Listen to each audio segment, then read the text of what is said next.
Given that wrestling has no off-season, we as fans often look at things in terms of eras, periods which are often defined by the stars of the show, creative direction, or overall amount of fan interest at that time.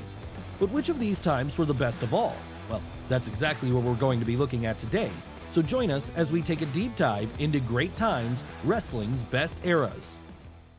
And if we're going to start anywhere, where better to start than right at the top, as in the late 90s and early 2000s, wrestling went to altogether new heights of popularity during the WWF's Attitude Era.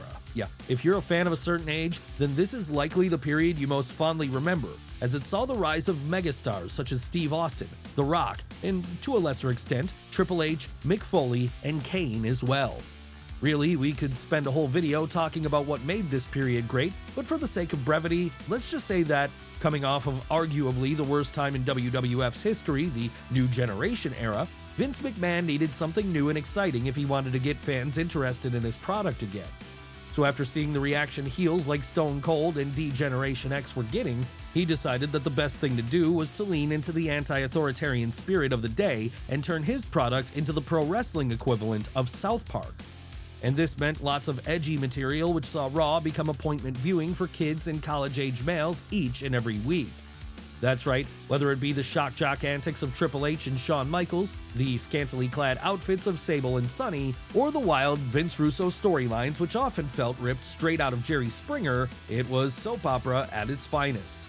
But of course, for as great as all of these elements were at grabbing general audience's attention, they pale in comparison to the influence the two top stars of the era had. And that's because, for the only time in history, a wrestling company was able to create two Hulk Hogan-level stars at the same time in Steve Austin and The Rock. Sure, it was Austin who came first and arguably dragged the company into the boom period single-handedly as a result of his weekly battles with Vince McMahon. But when he went down with an injury in 2000, the People's Champion was right there to take up his mantle by being the most charismatic man in the room everywhere he went. Hell, in the years following, The Rock has become such a big deal that he's currently the biggest movie star on the planet. And as for Stone Cold, while he was never as successful in Hollywood, he's still regarded by many as the all-time GOAT even to this day. Really, it was a true lightning in a bottle moment where everything came together at the right time in such a perfect way, it would be next to impossible to ever replicate it again. And sure, not everything about the Attitude Era was great. No, if you look back on it now without nostalgia goggles, there's plenty that sucked too, but the good completely outweighs the bad here, enough to where, for many fans, this still represents the high watermark of the industry, and likely always will. Of course, the WWF weren't the only company going through a boom period at this time. No, what made the turn of the millennium so exciting for fans at all was that it was the period of the Monday Night Wars. In fact, you could argue that the only reason Vince McMahon was ever forced to make his show good again was because between 1996 and 1998, WCW was on such a roll, they were threatening to end their competition once and for all. Yes, while Steve Austin may have been the man who took the industry mainstream again, it was actually a different angle which first lit the flames of the new boom period. Because in the summer of 1996, Eric Bischoff completely revived his company's fortune when he turned Hulk Hogan heel and had him form the NWO with fellow former WWF stars Scott Hall and Kevin Nash. And this proved to be such an exciting storyline, it briefly made the Atlanta-based promotion the #1 in the world, as with Nitro now being the coolest thing to watch on Monday nights, they quickly left New York in the dust. But then why wouldn't they? Because over the next few years, WCW had probably the best overarching story out there with the New World Order's attempts to enact a hostile takeover of World Championship Wrestling. And while this was going on, there were also great matches on the undercard too, most notably in the Cruiserweight division, which first introduced mass audiences to the likes of Chris Jericho, Rey Mysterio, and Eddie Guerrero. Hell, even WCW stars of a prior era were completely revitalized by this change in direction, as after morphing from his early surfer incarnation into his now more recognizable Crow look, Sting became the hottest babyface in wrestling for a while.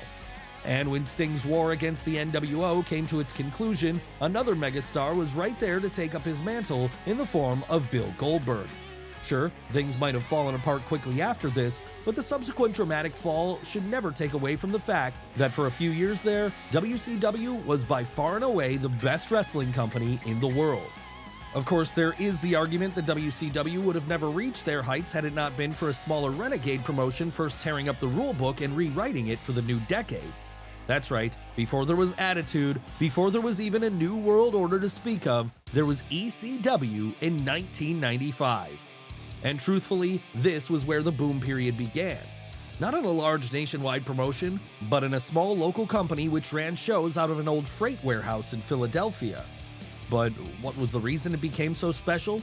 Well, with the roster being made up of the red-headed stepchildren no one else wanted, they each developed a chip on their shoulder the size of a mountain as they set out to prove that they could change the industry. And helping to grow and nurture these chips was the company's owner and booker, Paul Heyman, someone who had the verbal skills of David Koresh and the desire to make wrestling cool again, the same way Nirvana had made rock music cool again a couple of years prior. So with him rallying the troops around him, he'd soon turn ECW into the edgiest, most hardcore promotion going. But it wasn't just the work of stars like the Sandman, Tommy Dreamer, Taz, and Sabu which helped get this renegade mentality across in 1995. No, that was also the year Heyman first introduced US audiences to the likes of Rey Mysterio and Eddie Guerrero, two figures who would later go on to have much bigger success in both WCW and the WWF. Hell, even Cactus Jack got in on the fun this year, as alongside Terry Funk, he brought his deathmatch aura over from Japan and added a whole new level of violence to the proceedings. And to think, all of this from somewhere which was initially just another branch of the National Wrestling Alliance up until the point Shane Douglas memorably severed that relationship. But then, by the mid-90s, the NWA was a shell of what it had been anyway. No, if we want to go back to a time when it was at its strongest, we have to return to the 80s, where regardless of what territory you were watching, it was providing the best wrestling out there. Sure, WWF had the pomp and circumstance, but the real fans at the time knew that the superior stuff was coming from places like Memphis, Dallas, Florida, Calgary, or any of the other number of NWA-affiliated territories. That said, by the time the 80s rolled around, most of the NWA's power had been concentrated in Jim Crockett Promotions, as there, arguably the greatest wrestler of all time, Ric Flair, was riding high as the world's champion. But every Joker needs a Batman, and for the Nature Boy, this turned out to be Dusty Rhodes, the common man and the perfect antithesis to the champ's high-rolling ways. So with them feuding throughout the middle of the decade, it took the NWA to even greater heights than it had reached before, an impressive achievement considering the competition they had at this time. And all that led to the birth of the Wrestling Super Show in 1983, when the Booker Rhodes beat Vince McMahon to the punch by a full 2 years and put on the first Starrcade.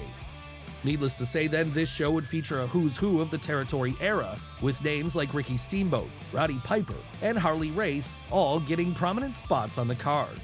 And it also started a tradition which continued up until the death of WCW in 2001, as every year from there on in, Starrcade was able to rival the Showcase of the Immortals for the biggest show of the year in hardcore wrestling fans' minds. But let's address the elephant in the room next, because we've been dancing around it for the last couple of minutes now. That's right, while the NWA was on fire in the mid-80s, to the mainstream world, its success paled in comparison to what Vince McMahon was creating when he kickstarted the first boom period during WWF's Golden Era. Of course, even the most casual of fans will be aware of this period, as it's the one where folks like Hulk Hogan, Macho Man Randy Savage, and the Ultimate Warrior took the industry to what was, at the time, its greatest heights ever. How did they do that? Well, under the leadership of the boss, they pretty much killed the territory system overnight and turned wrestling into a nationwide variety show, one which focused less on great matches and more on cartoonish characters and storylines, which would appeal to a younger audience. Yes, whether it was the dastardly heel antics of the Million Dollar Man Ted DiBiase, the undead theatrics of The Undertaker, or even the often ambiguous motivations of Jake the Snake Roberts, there was something here for every kid to enjoy. That said, the clear hero above all else was Hulk Hogan himself.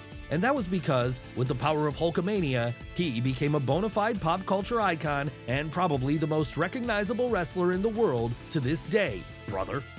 Seriously, so ubiquitous was Terry Bollea during this period, his face would be plastered everywhere, whether it be in movies, Saturday morning cartoons, or even cereal boxes.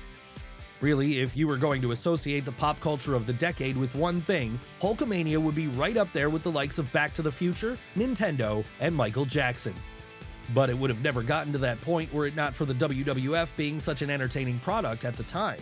particularly one which was far more child-oriented than the industry had ever attempted before.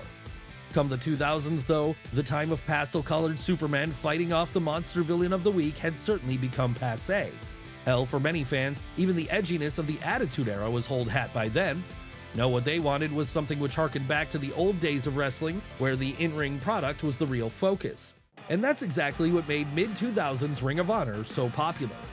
After all, for a fan whose only other real outlet at the time was the sports entertainment spectacular of WWE, ROH was a breath of fresh air, as it treated the whole thing far more like a sport, much in the same way the territories had largely done during the decades prior.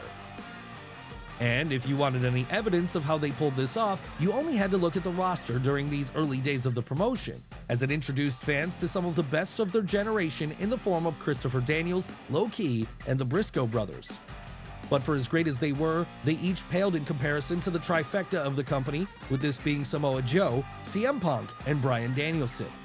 That's right, if you wanted to single out three men who defined why Ring of Honor was so good in the mid-2000s, you don't have to go any further than the man who fully legitimized their world title by defending it all around the planet for 645 days in Joe, the cult of personality who would later go on to become the biggest star in wrestling in Punk, and probably the greatest in-ring wrestler of his generation in Danielson.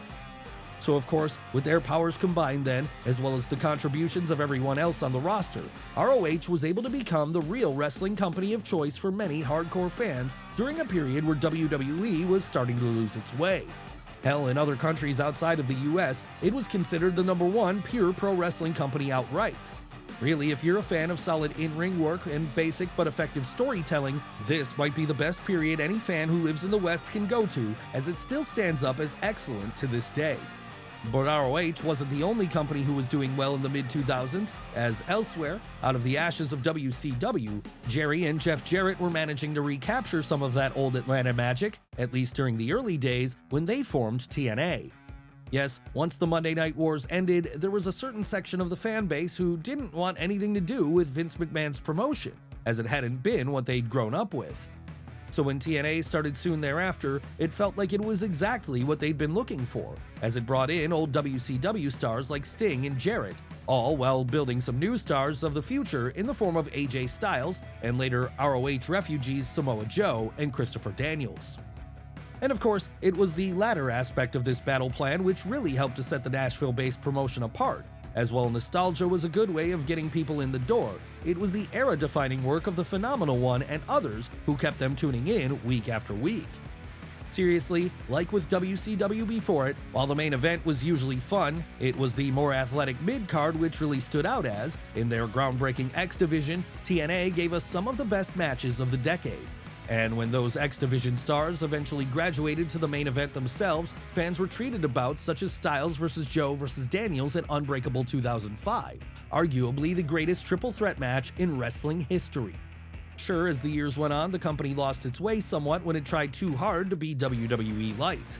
But none of that can take away from the fact that during those early years, when it presented itself as a true alternative, it was one of the most fun weekly wrestling products you could watch.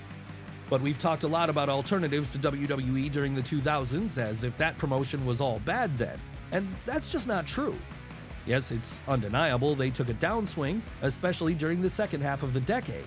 That said, in its earlier years of the new millennium, Vince McMahon was arguably still firing on all cylinders, as after removing some of the Vince Russo-style theatrics of the Attitude Era and replacing them with more of a focus on great wrestling, he managed to stumble upon the Ruthless Aggression Era.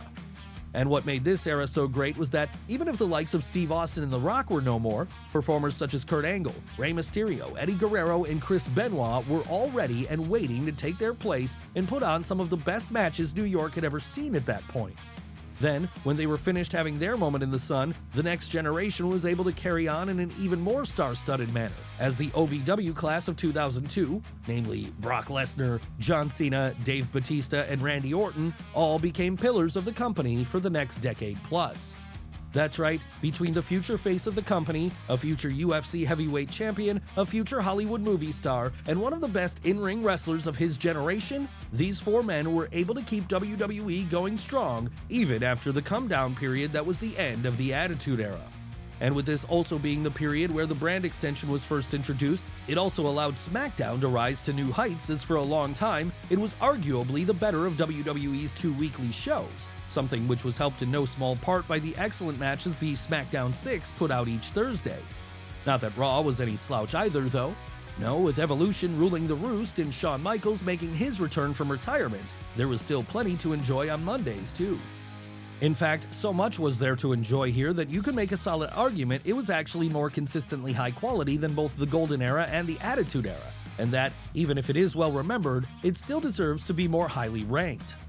After all, wrestling shows are fundamentally built on good wrestling above all else. And while this is something the main roster seems to have largely forgotten about at various points, it hasn't gone forgotten by Triple H, because when he was tasked with taking NXT and turning it into a legitimate third brand during the 2010s, the end result was the Black and Gold Era.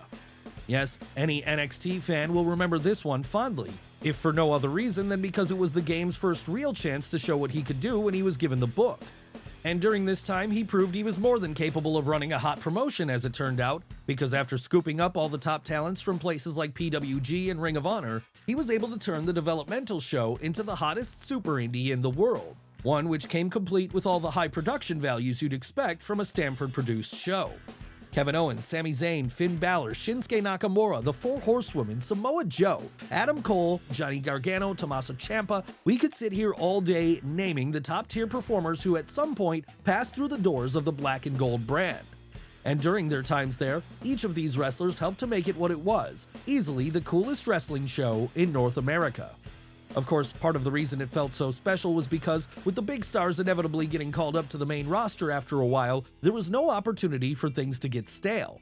And that's what led to a situation where one takeover show could be main evented by Sasha Banks and Bayley, then the next one by Finn Balor and Samoa Joe instead, something which meant the show always felt fresh and interesting. Yes, the letters NXT were synonymous with excellence to such a level it made everyone crave the day where Triple H would take over the main roster too.